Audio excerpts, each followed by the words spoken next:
Oi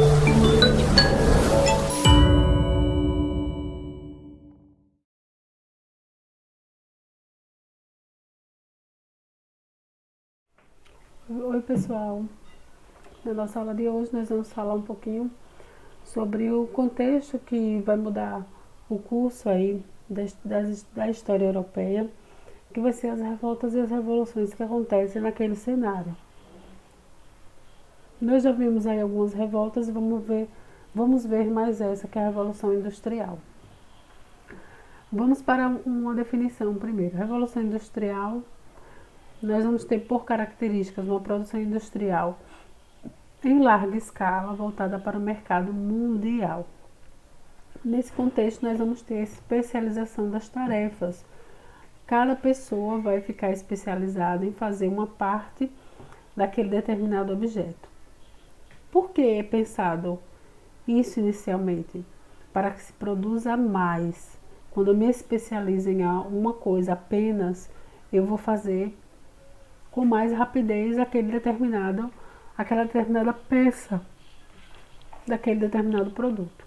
Eu não vou fazer o produto por inteiro. Eu não vou executar todas as peças, eu vou executar apenas uma. E isso vai fazer com que meu tempo diminua e minha produção aumente. O uso intensivo de máquinas, a mecanização da indústria, ela começa a acontecer de forma paulatina. Dentro da sociedade vai começar a haver também um novo cenário acontecendo. De um lado nós vamos ter a burguesia, os donos aí dessas fábricas, e do outro lado nós vamos ter a figura do proletariado, daquele operário que trabalha dentro dessas indústrias. O sistema econômico vigente naquele momento é o capitalismo industrial. Quando nós falamos de capitalismo, nós estamos falando aí de vendas de diversos produtos e por parte da população a compra desses produtos, o capital, investir no capitalismo. E industrial, essa matéria-prima ela vai passar por essa indústria para que seja possível passar por um processo de modificação para que assim seja levado ao mercado para a venda. Construção de estradas de ferro, locomotivas, vagões, navios e máquinas industriais. Esse processo inicial de mudança dentro da sociedade, de mudança econômica, de mudanças sociais, vai ser benéfico para o progresso, para a tecnologia. Por quê? Com a venda desses produtos, cada vez em grande escala, vai possibilitar para essa burguesia fomentar cada vez mais um quantitativo de construções que seja ampliado nesse momento para que essas mercadorias de uma determinada região elas consigam chegar para outras localidades mais distantes.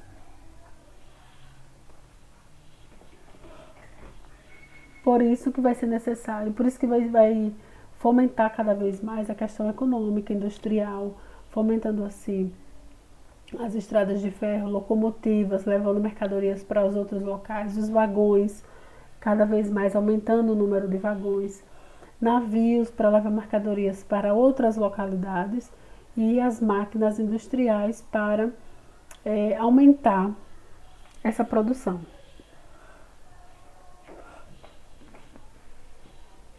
Vamos para a etapa da industrialização. Artesanal, quando o artesão tinha o domínio de toda a produção, da matéria-prima que chegava para ele até a produção final. Essa seria a produção artesanal, onde ela começa, geralmente são nas próprias casas, nas garagens das próprias casas, porque é uma produção que aquele homem ele vai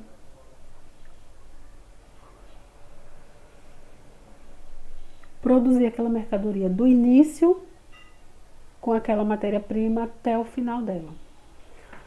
A manufatureira vai ser o segundo momento. Os artesãos se reuniam em oficinas, havia uma divisão de trabalho, porém os instrumentos de trabalho eram manuais.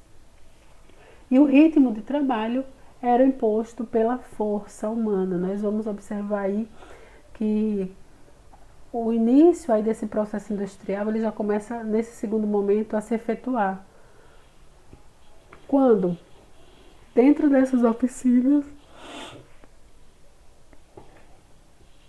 haverá uma divisão de trabalho, haverá uma imposição pelo outro em relação a produzir algo ou alguma coisa. No terceiro momento, nós vamos ver a mecanizada, o uso de máquinas a vapor, impondo o ritmo de trabalho ao operariado, especialização da produção.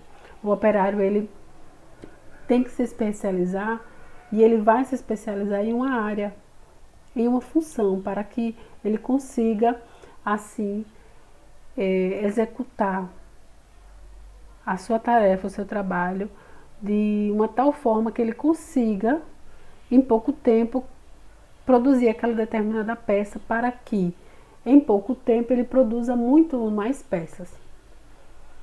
Com o avanço do trabalho industrial, nós vamos observar que esse avanço ele vai se dar a partir de alguns pontos, que vão ser o trabalho infantil, o trabalho feminino e as jornadas de trabalho. As crianças naquele momento elas trabalhavam nas indústrias, complementando aí, ajudando a sua família e seus pais nesse trabalho que era um trabalho tão pesado. As mulheres também ajudavam seus maridos dentro dessas fábricas, trabalhando.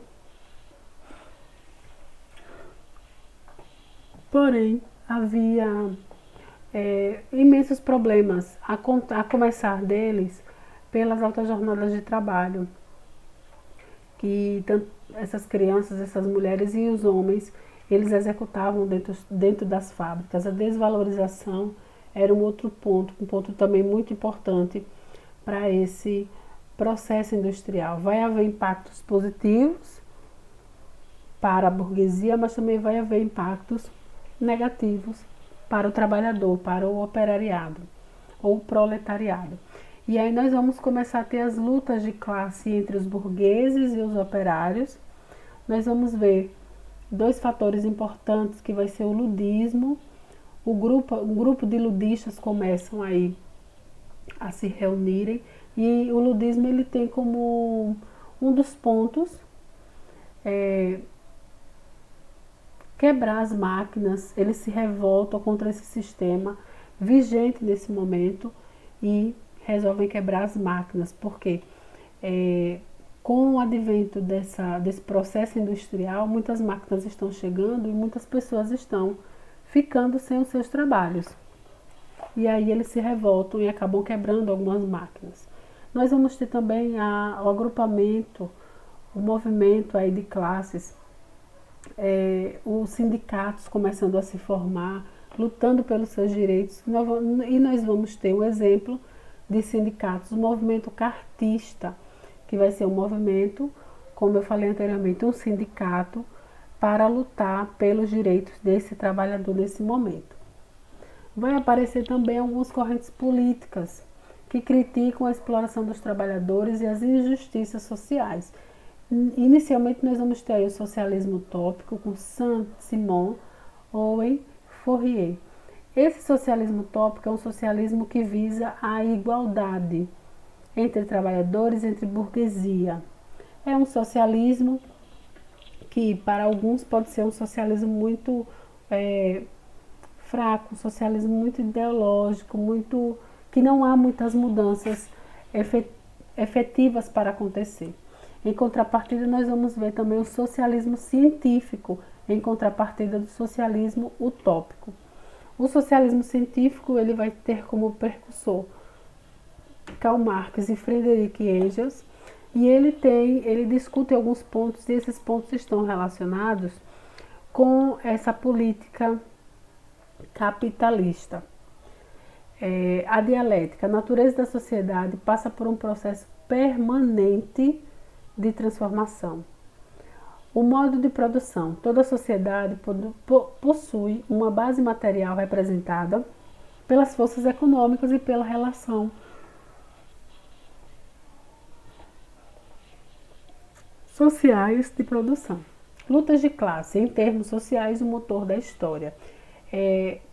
Especificamente o socialismo científico, ele tem como meta, como plano e desejo, haver uma luta de classes entre essa classe proletariada e essa classe burguesa. O socialismo científico ele vem para apresentar essas possibilidades, principalmente voltada para o cenário econômico, capitalista, contrapondo esses dois pontos. E ele diz que o motor desse processo capitalista vai ser essa luta de classe entre a burguesia, entre o operariado. A burguesia que quer impor aquilo que ela quer dentro das suas indústrias, fábricas, e em contrapartida nós temos aí os operários que lutam pelos seus direitos, por um bom salário e pelos horários, pelas cargas de horário dentro dessas fábricas, lutando aí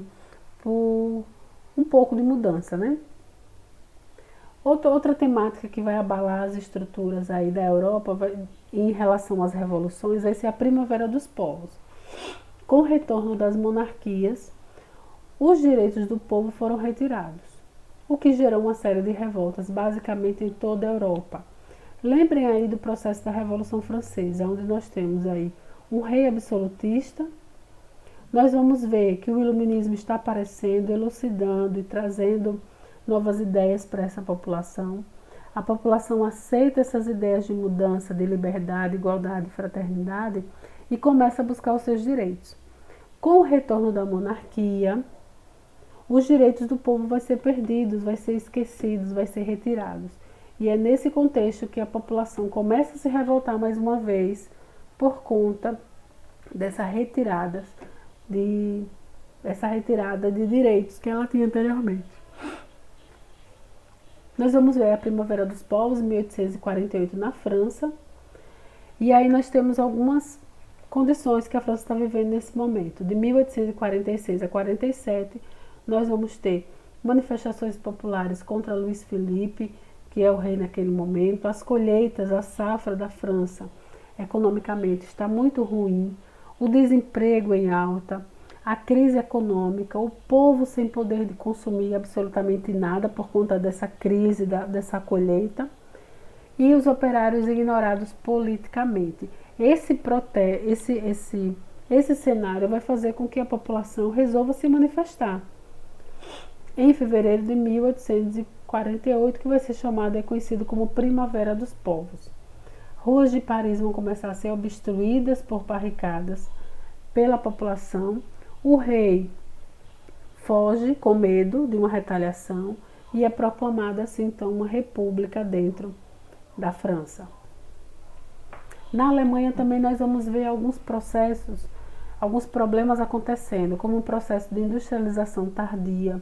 A Alemanha ela vai iniciar um processo industrial muito depois que os outros países europeus, e isso vai deixar a Alemanha mais para trás.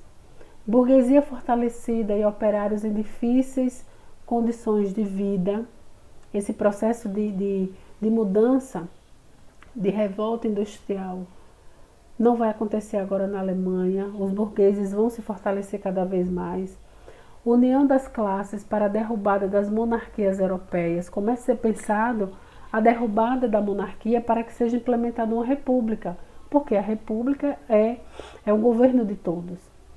Tentativa de unificação dos territórios em meados do século XIX. Havendo assim uma falha. A Alemanha ela vai passar por um processo muito difícil, principalmente no processo do imperialismo, porque ela não consegue anexar terras em outras regiões. Ela não consegue captar colônias. E isso vai também dificultar o seu processo econômico interno. E aí nós temos uma questão que fala justamente sobre essa problemática, que diz assim: o movimento revolucionário de 1848, que abalou, mas não destruiu a ordem social vigente na Europa, pode ser caracterizado como um conflito no qual, alternativa A burguesia ou frações dessa classe, face ao perigo representado pelo proletariado, não tomou o poder. Letra B. O campesinato, em luta encarniçada contra a nobreza abriu espaço para a burguesia tomar o poder. Letra C. A nobreza, diante da ameaça representada pela burguesia, fez concessões ao proletariado para se manter no poder. O proletariado, embora fosse uma classe já madura e com experiência, ficou a reboque dos acontecimentos. Alternativa E. Não houve luta de classes e sim disputas derivadas das tensões e contradições existentes entre ricos e pobres. Vamos lá observar qual a alternativa correta. Alternativa A. A burguesia ou frações dessa classe, face ao perigo representado pelo proletariado, não tomou o poder.